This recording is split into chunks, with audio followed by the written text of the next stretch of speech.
Today we're unboxing an iPad Air 2 that I purchased on eBay as open box. I paid around $100 for this, and according to the listing photos, it is running its original software version, iOS 8. The box for this model is definitely pretty beat up, but one of the biggest reasons I went for this, beside it running iOS 8, is that this is the gold color. The gold color option was new for this model, and I already had a silver and space gray, so I really wanted this one to complete the lineup. On the back of this box here, we can see that this is the base model 16 gigabytes of storage, which that is a bummer. It's not the higher end 64 or 128. But this is a cellular model, so that's interesting. Let's go ahead and pull the lid from the box. And here is our iPad. Wow, this is looking perfect so far. I'll kind of reach in here so I can lift up the device. And there we go, it's looking incredible, and I'm so happy to see this gold color. For the accessories here, it looks like we get a power brick that has been used. We also get our literature packet here and a lightning cord that has also been used. For the literature packet here, it looks like we first have a SIM ejection tool for the cellular model. We also get a quick start guide here featuring iOS 8, as well as regulatory info and 2 Apple stickers. And with that out of the way, let's see if this iPad has any battery power. And perfect, we boot right into the iOS 8 setup screen. You can immediately identify this as being no newer than iOS 9 just for the fact that it has slide to set up at all, as that interface was replaced with press home to open in iOS 10. But the giveaway that this is iOS 8 instead of 9 is the font. So certain details of this font, like the curled tail on this A, distinguishes it as Helvetica New. That font was only used through iOS 8 as Apple replaced it with their in-house font called San Francisco with iOS 9. And there are some other ways to tell the difference between those, but looking for the A is the easiest. So anyway, let's go ahead and slide to set up.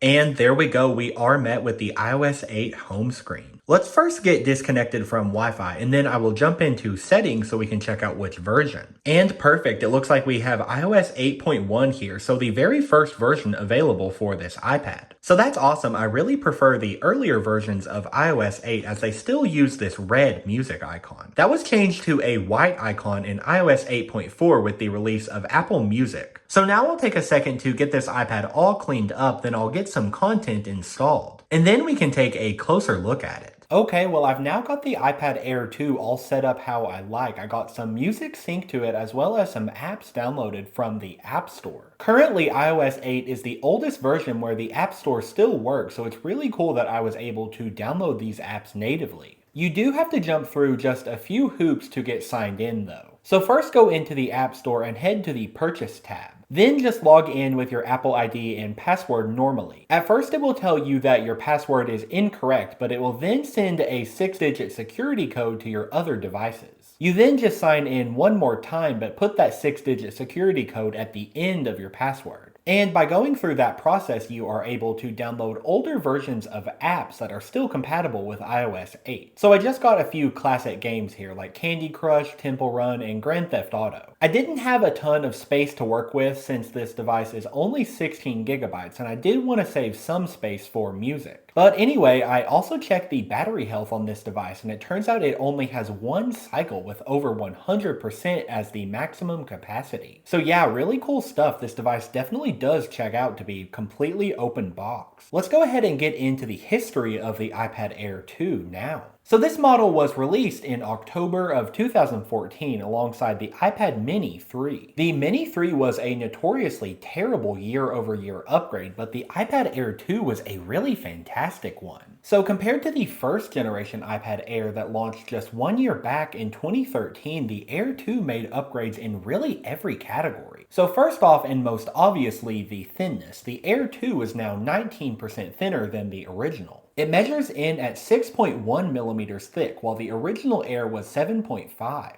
Also, the Air 2 was now 30 grams lighter. It was now 0.96 of a pound instead of 1.034 like the original. So yeah, it was really cool that the Air 2 was noticeably thinner and lighter, especially for just a simple year-over-year upgrade. It had the same display resolution that we had seen since the 2012 iPad 4th generation. So it measured in at 9.7 inches diagonally with a Retina resolution of 2048 by 1536. And that came out to a pretty sharp pixel density of 264 pixels per inch. However, there were some new qualities exclusive to the Air 2 that made it so much more pleasant to look at. So first off, now the display panel itself was fused to the cover glass. This is known in the industry as a laminated display, and it's pretty crazy because this is still today not a standard feature on the iPad lineup in 2025. So you'll find that the A16 iPad at the $349 price point still does not have this feature. So in that way, it really is more similar to the original Air here, where there is an air gap between the display and the cover glass. Especially when doing things like tilting the device to an angle, you'll just be able to tell that the content isn't really right on the top like it is on the Air 2. And also the non-laminated devices just kind of have a more hollow sound when you tap on the display. The Air 2's display also now included an anti-reflective coating. So locking the screen here, I can kind of demonstrate that. There's almost like a blue or purple tint to it, but that really does help cancel out reflections. So as I turn the original Air in kind of the same motion, you can see that this one really acts like a mirror. As you can expect between these two, the viewing experience was so much better on the Air 2. Also, there was an updated look for the speaker grills with this one single row of dots compared to the two smaller rows we had before. And in that way, the Air 2 was kind of becoming in line with the iPhone 6 that just launched 1 month back. Also, there was now no longer a physical mute or rotation lock switch like we had on previous iPads. And there was a simplified look for the camera. There was no longer this extra aluminum ring. Plus, there was a revised microphone arrangement, so they now flanked the camera instead of being here in the top center and back. Speaking of the camera here, this was now 8 megapixels instead of 5. And that camera upgrade brought with it some cool new features like a panorama mode. This had been present since the iPhone 5, but this was its first implementation on an iPad. And we also had slow-mo video recording as well as a time-lapse function. The internal improvements did not stop there, so the iPad Air 2 got a huge boost in performance. It was now powered by an A8X processor, which had 3 cores. It was very unique in that way because this would end up being the only iOS device with a 3-core processor. It also now doubled the RAM amount from 1GB to 2. So that was huge for multitasking and just performance in general. It was also the first iOS device to have that 2GB.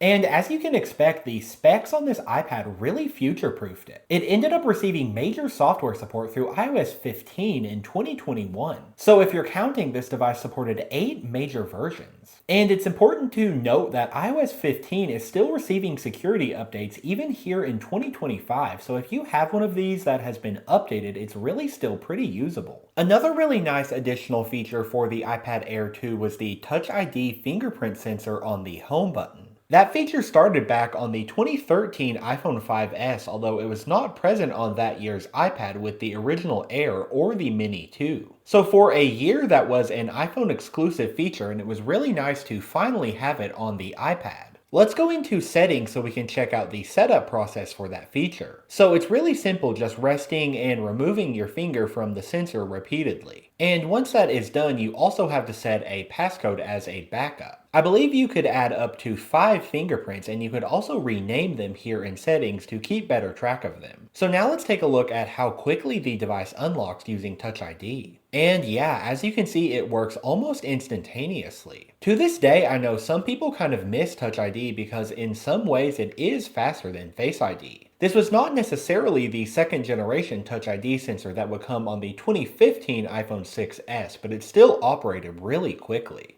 And it just saved users so much time daily from typing in their password over and over and over. Apple sold these Air 2s for a really long time, all the way through early 2017. It started at a price of $499 for the 16GB model, but you could step up $100 or $200 more for a 64 or 128GB. Plus, you also had the option on top of that to get 4G cellular for $130 more. Apple ended up bumping the base storage capacity to 32 gigabytes in late 2016. And as I said, this model was discontinued altogether in spring of 2017 when it was replaced with the 5th generation iPad. So that was the return of the base model iPad, although it shared a chassis that was much more similar to the iPad Air 1.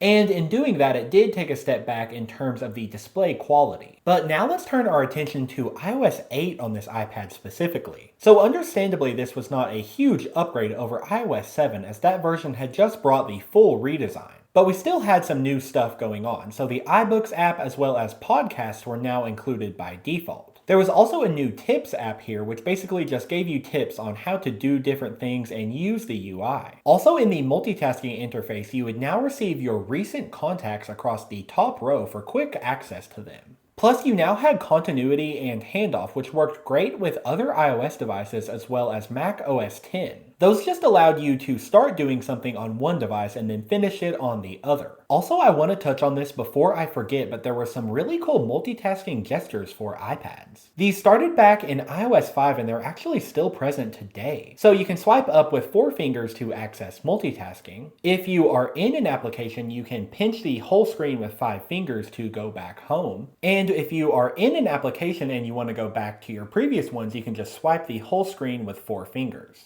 Also, the iOS 8 keyboard now had something called QuickType. So you would get this row of suggested words on the top of your keyboard. Also, while we're in here, we have to take a look at these classic iOS emojis.